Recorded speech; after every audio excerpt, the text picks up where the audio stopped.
According to the Energy Information Administration, 11% of the cost per gallon goes to taxes. This includes federal, state, and depending on where you live, sales tax. Distribution and marketing makes up for 5% of the total cost per gallon. This is the cost of building pipelines, transporting gas and oil, and also advertising. Refining makes up 12% of the cost. This is the process of turning the crude black goo that is oil into the gasoline you pump into your car. Out of 1 barrel of oil, about 45% becomes the stuff you pump into your gas tank, depending on the quality of oil and what's usable. The rest of that barrel gets transformed into a multitude of different hydrocarbon-based fluids and chemicals. Another thing to note is that in North America, refiners process blends of gasoline that have to meet clean air policies. These blends are specific and limited to certain regions.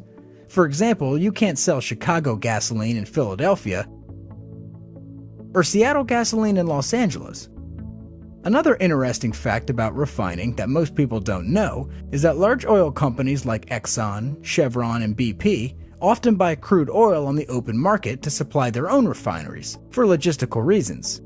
Even so, when you think of big oil manipulating prices of fuel, remember that they have to buy their oil on the open market just like everyone else. This brings us to the most important factor in determining gas price: the price of crude oil. Crude oil accounts for 72% of the cost your local gas station charges. The first thing to realize is that oil is a product traded in a world market. Here are the world's top oil consumers.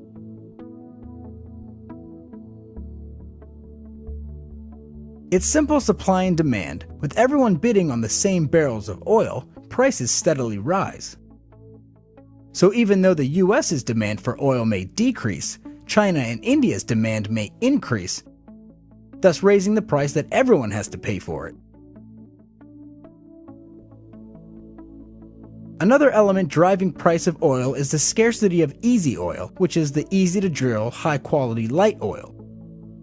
With reserves of this easy oil running low, companies must acquire oil in tar sands, in shale thousands of feet underground, or hundreds of miles offshore. Extracting oil in these places requires more energy and leads to higher prices.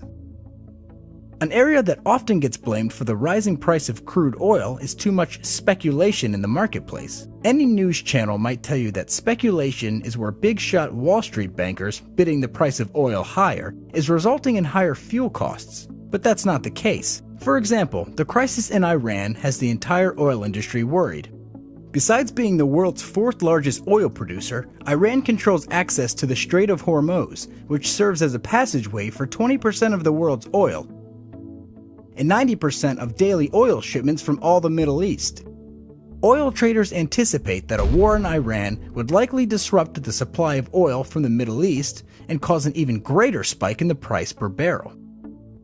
So naturally, they'll pay a little more for it now before it skyrockets in the future. That's what this speculation is: buyers and sellers trying to estimate what prices will be in the future based on what's happening in the world. But it's the news that's really driving the price.